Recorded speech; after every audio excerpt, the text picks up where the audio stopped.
Coucou les addicts, on se retrouve pour décrypter le quatrième épisode de la dernière saison d'Outlander et je vais commencer par la sensation qu'il m'a laissée parce qu'elle dit déjà tout. Après un troisième épisode qui m'avait emporté sur une grande vague d'émotions, celui-ci m'a fait un effet très différent, plus diffus. L'impression qu'on allume des petites mèches un peu partout.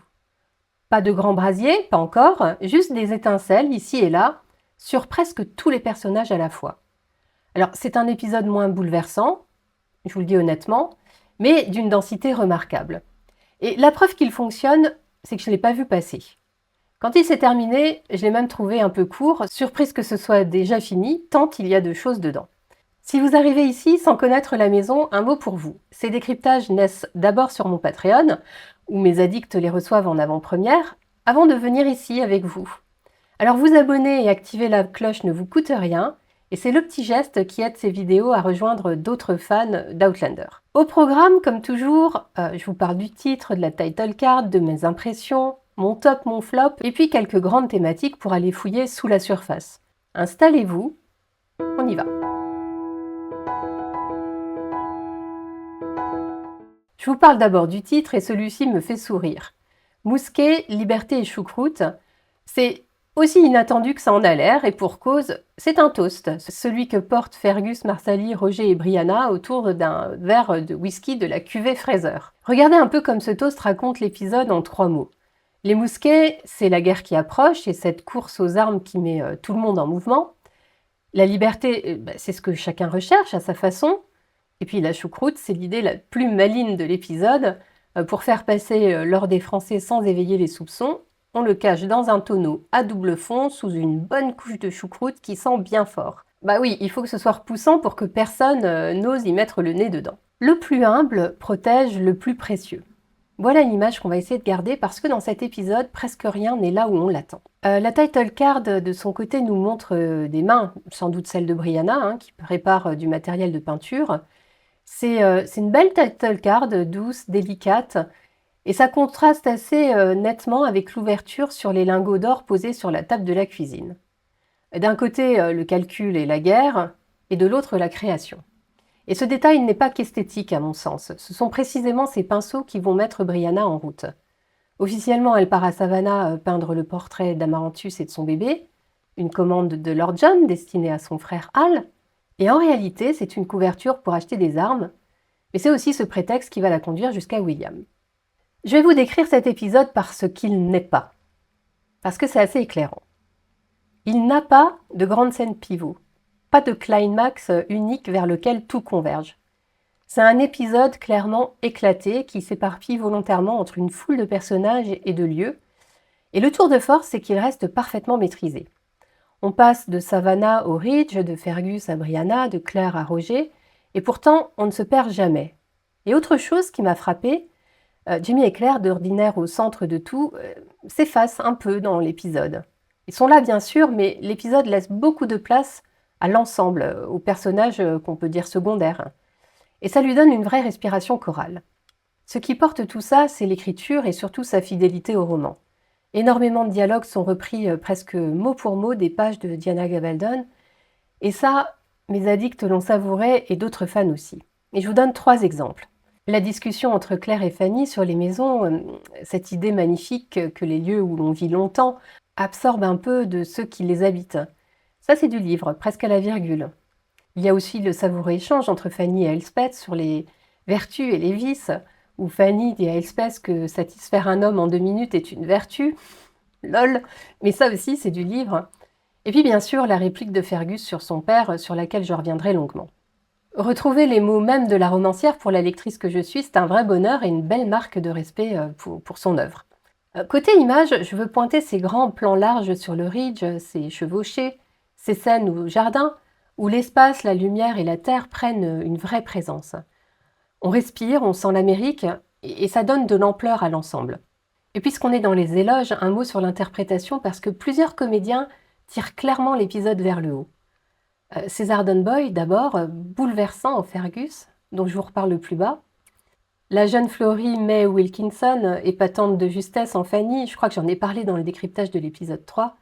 Je trouve qu'elle apporte un vrai supplément d'âme à chacune de ces scènes. On peut citer aussi Charles van der Waart qui rend enfin William touchant et plus apaisé.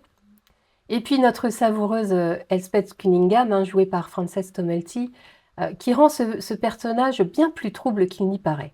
Et puis, mention spéciale à David Berry, tout simplement impérial en Lord John. Il a peu de scènes et pourtant à chaque apparition, il est juste, drôle, déchirant, un peu tout ça, ou le tout à la fois. Beaucoup en ont fait l'un des sommets de cette saison, et franchement, je les rejoins sans réserve.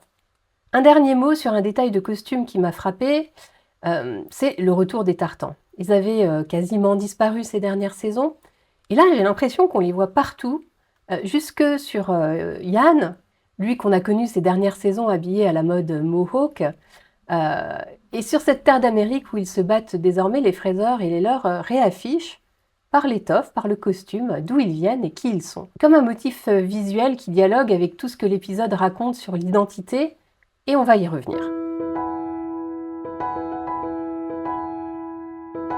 Mon top cette fois, ce n'est pas une scène, mais un personnage. Parce que c'est l'épisode où Brianna m'a vraiment étonnée par sa maturité. On a connu cette jeune femme à 20 ans, même un peu moins, parfois raide, pas toujours simple à aimer ou à apprécier.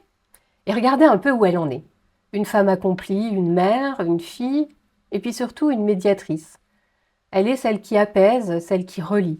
Ça éclate dans la scène tant attendue avec William. On pouvait redouter la confrontation, le reproche, la colère de ce jeune homme qui digère encore mal sa filiation, et la série fait un choix tout en retenue. Et notez d'abord la jolie pirouette de mise en scène, hein, Lord John dans une sortie quasi burlesque, et Amaranthus visiblement froissé, s'éclipsent tous les deux l'un après l'autre pour laisser le frère et la sœur en tête-à-tête. C'est assez théâtral et plutôt drôle. Et là, Brianna s'excuse, elle ne force rien, hein, et sa douceur désamorce tout. Elle parle à William d'égal à égal, en femme qui a traversé exactement la même secousse, c'est-à-dire découvrir adulte que son père et Jamie Fraser. Et le jeune homme, pour la première fois, sourit en évoquant Jamie. Et ça se confirme dans la scène entre Brianna et Lord John, que j'ai trouvée elle aussi magnifique. Il y a entre ces deux-là une vraie tendresse, une amitié qui remonte à la saison 4. Et Brianna fait un geste très beau. Alors qu'elle pourrait revendiquer Jamie comme le seul vrai père de William, elle reconnaît à John son rôle de père pour le jeune homme. Et elle le lui laisse, simplement. Elle promet d'aider à apaiser le garçon et on ne doute pas une seule seconde qu'elle va le faire. Et puis il y a un détail de langage qui dit tout d'elle. Dans cet épisode où on passe son temps à compter les bâtards et les demi-frères, Brianna, elle, parle de notre père, de notre mère, incluant d'un même souffle William et Fergus dans sa famille. Là où l'épisode ne cesse de séparer et d'étiqueter, elle rassemble. Et si Brianna est mon top, c'est pour tout ça, parce qu'elle incarne la stabilité au cœur d'un épisode où beaucoup de choses vacillent. Et puis, il faut le dire, Sophie Skelton est excellente. Beaucoup l'ont relevé dans notre visio avec les addicts, et c'est assez rare pour être souligné parce qu'elle n'a pas toujours fait l'unanimité.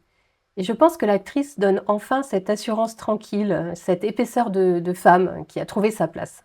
Avant mon flop, je vais m'arrêter sur une autre scène qui m'a beaucoup touchée, et je sais que je ne suis pas la seule parce qu'elle a fait vibrer toute notre communauté. Fergus qui se confie à Marsali après sa rencontre avec Percy. Alors on pose le contexte.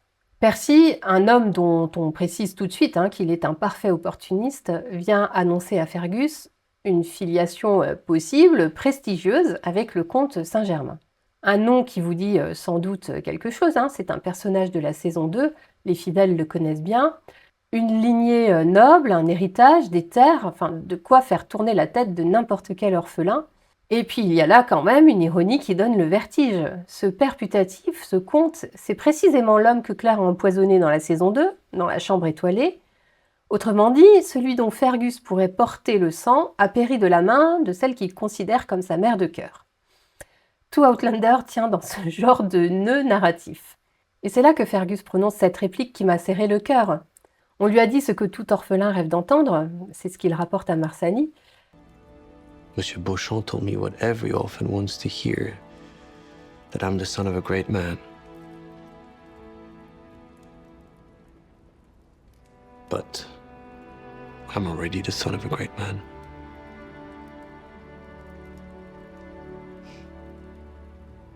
Et tout est dans cette phrase. On lui tend un héritage immense, une mèche potentiellement explosive aussi, et il oppose un refus net, parce que le père qu'il a choisi, c'est Jamie. C'est une déclaration d'amour déguisée, une affirmation tranquille de qui il est. Et ce que je trouve formidable, c'est ce que ce refus fait au personnage.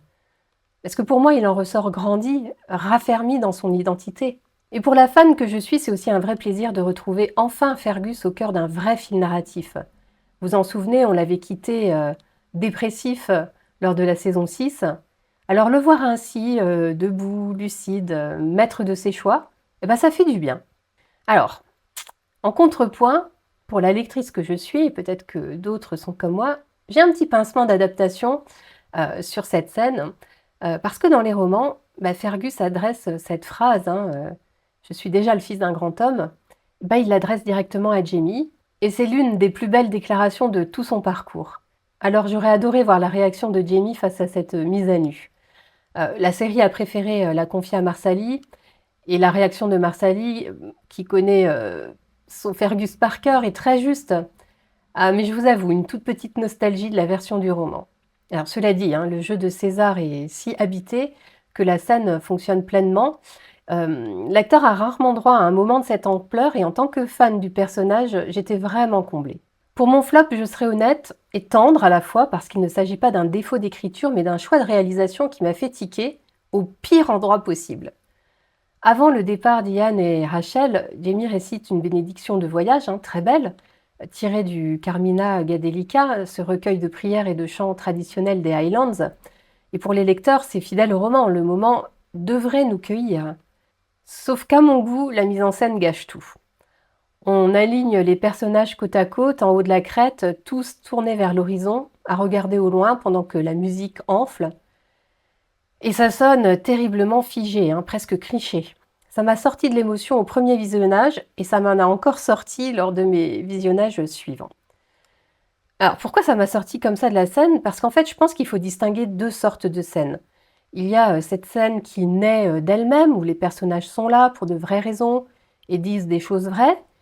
Et puis, il y a le moment fabriqué, qui vous attrape par le bras pour vous ordonner de ressentir, avec de la musique et des placements, qui en font vraiment trop.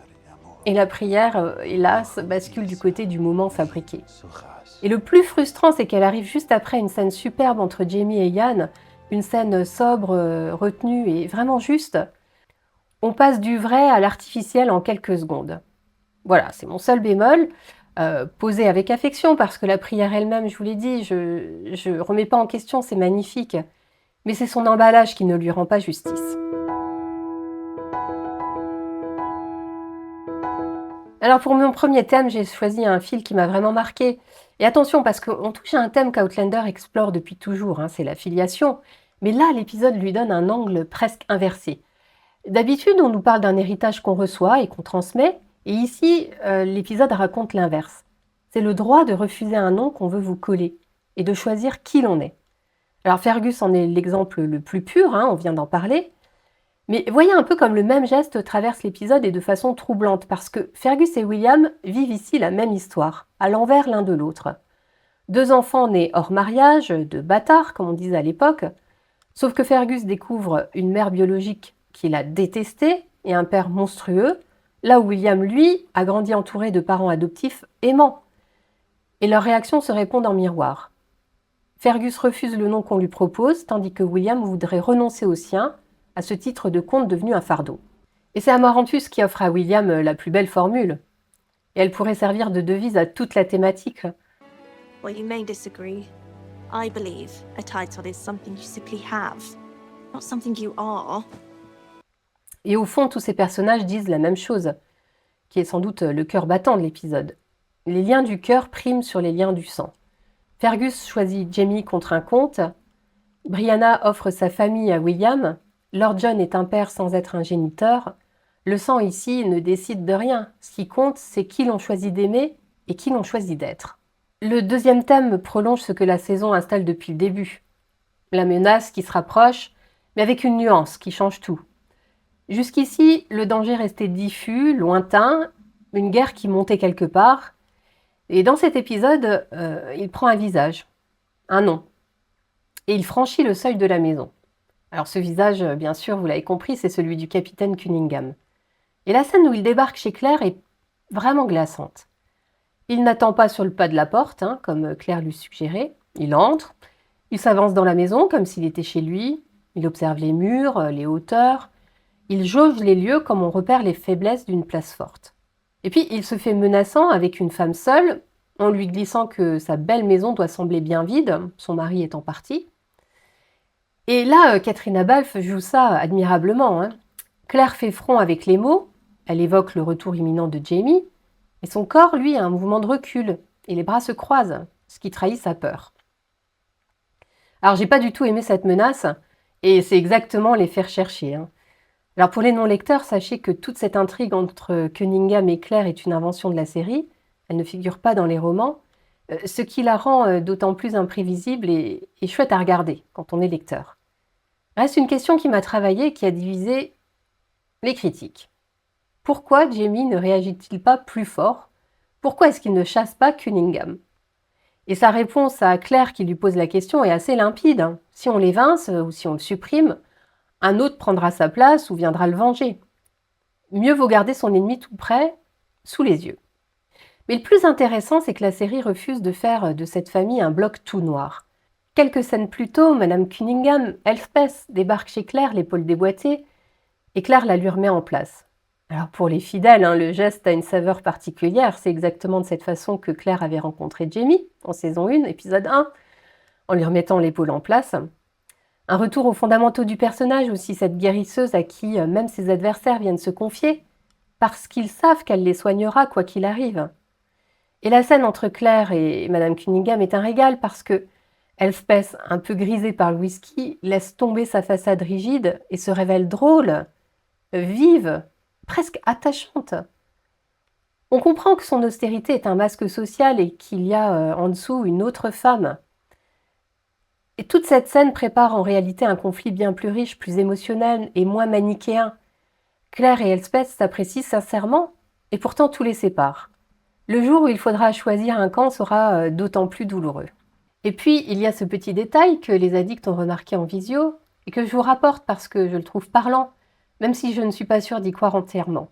Jamie qui rentre et soigne lui-même son cheval, il lui donne du foin, de l'eau, et certaines y ont vu le signe de la solitude du Ridge, l'idée qu'il n'y a plus personne pour le faire à sa place. Alors c'est une belle lecture, et j'ajouterai juste pour être honnête que Jamie a été palefrenier, qu'il adore les chevaux et qu'il est très doué avec eux, alors peut-être qu'il les nourrit tout simplement par goût du soin. Les deux sans doute cohabitent, mais l'idée demeure. Le sanctuaire est devenu poreux et l'ennemi désormais a un visage.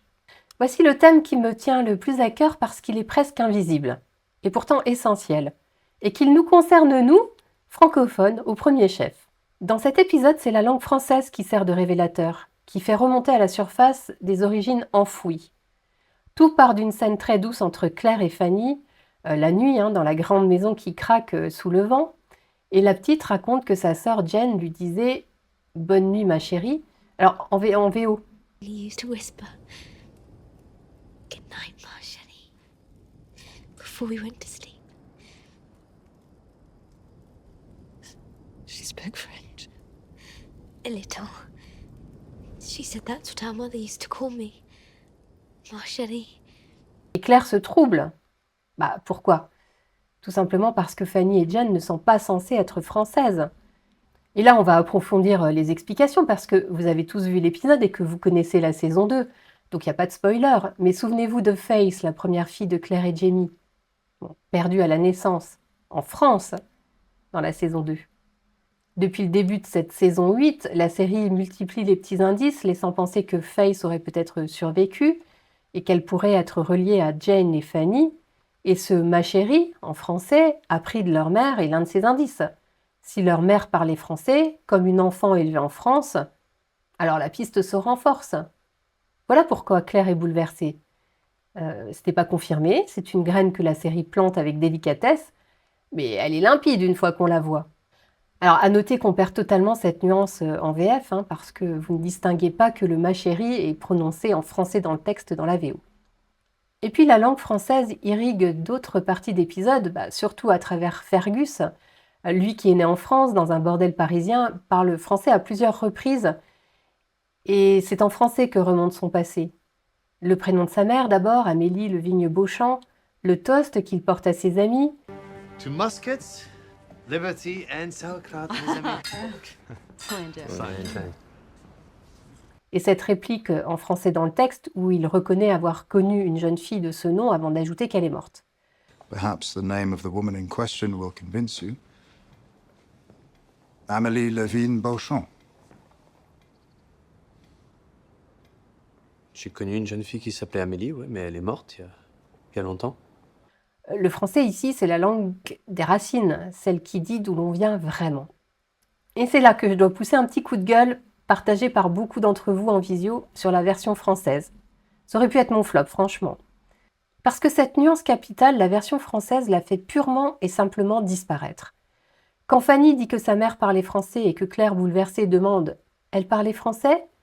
la traduction transforme la réplique en « Elle veillait sur toi ». Un contresens total qui efface l'indice et l'émotion de Claire d'un seul coup. Et ce n'est pas le seul accroc parce qu'à la fin, quand Jamie demande à Ian d'être à ses côtés pour la bataille, la version originale tisse un lien magnifique avec la place que le père de Ian tenait jadis pour Jamie. Ce « je garderai ton flanc gauche » Then of Bash. But that may be gone. But I'll guard your left in his stead. Thank you, lad. Et la version française gomme ce lien aussi. Alors, je plains sincèrement celles et ceux qui ne peuvent regarder qu'en français parce qu'on leur vole vraiment des petits trésors. Un mot enfin sur la façon dont Jamie protège ce secret. Je viens de le dire, il demande à Ian de passer par le bordel de Philadelphie pour en apprendre davantage sur les origines de Jane et Fanny. Mais remarquez bien, il ne lui confie pas ses doutes sur un possible lien avec Faith. Il délivre une information fragmentée. Il garde l'essentiel pour lui, comme si cette piste-là était trop intime, trop fragile pour être partagée. Décidément, la langue des origines ne se livre qu'à demi-mot. Dernier grand thème, et il referme le cercle politique de l'épisode. En temps de guerre, personne ne peut rester au milieu. Vouloir ne pas choisir son camp, c'est finir par devenir la cible de tous. Et Fergus l'incarne douloureusement. Son imprimerie est visée par les deux bords à la fois, justement parce qu'il a refusé d'en choisir un. Et Marsali le résume avec lucidité. Quand les gens n'aiment pas les nouvelles, ils s'en prennent à celui qui les imprime. Rester entre deux feux, c'est récolter les coups des deux côtés. Alors Roger, lui, est rattrapé par l'histoire avec un grand H qui se répète.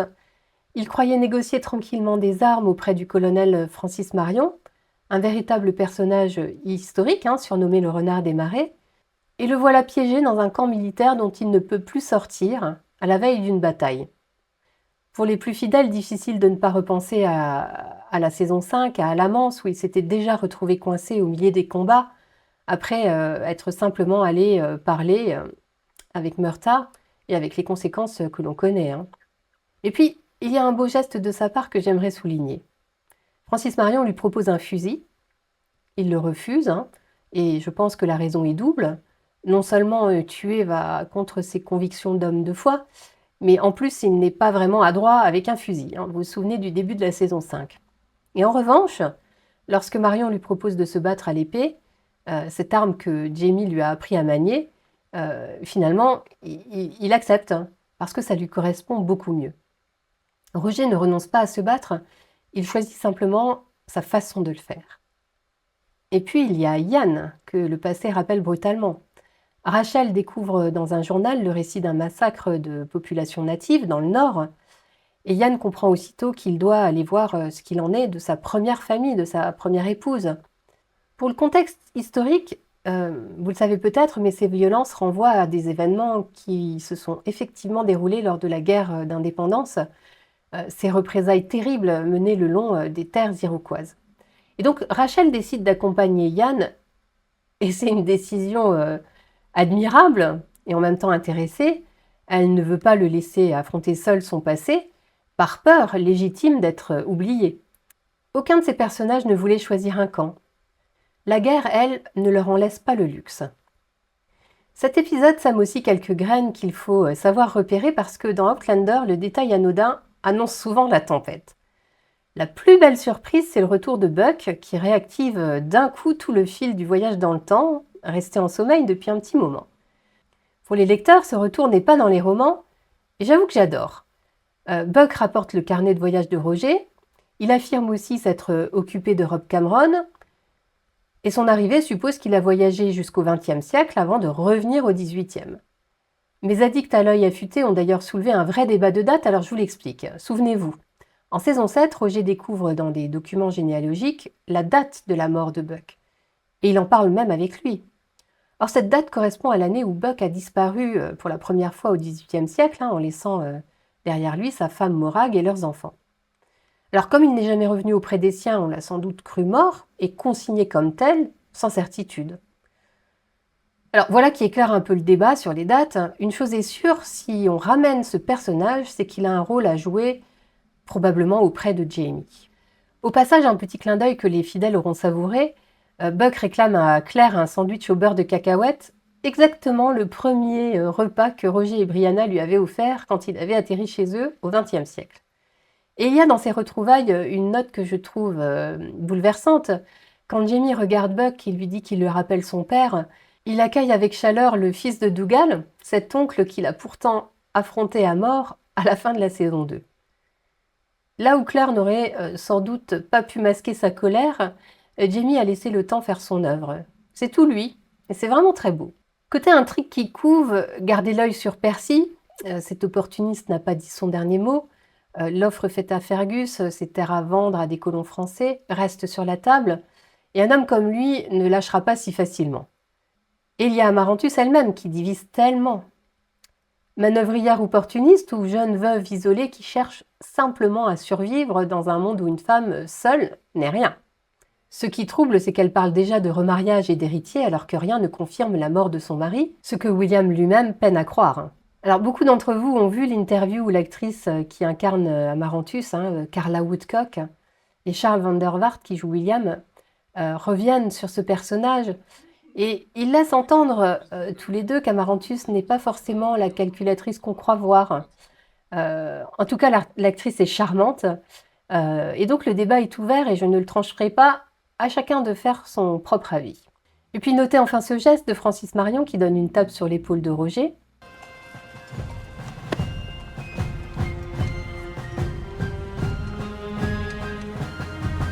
Et on se dit, et si c'était Roger qui finissait par obtenir une confiance que Jamie, lui, n'a pas su gagner? Si vous avez repéré d'autres signaux, écrivez-les en commentaire, vous avez souvent l'œil assez aiguisé.